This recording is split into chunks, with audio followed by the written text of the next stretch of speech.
అంటే నాకు అనిపించింది ఏంటంటే మనకు సాధించిన విజయం ఈ ఆఫీస్ కూడా సరిపోవట్లేదు. ఇది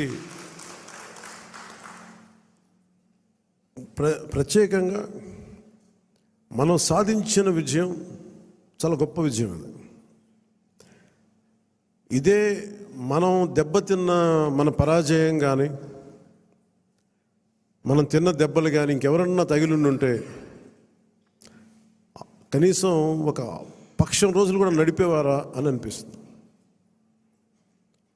మీరు చూశారు, ఒక రాష్ట్రానికి ముఖ్యమంత్రిగా చేసిన వ్యక్తి ఓడిపోగానే అసెంబ్లీలు కూడా లేకుండా వెళ్ళిపోయారు.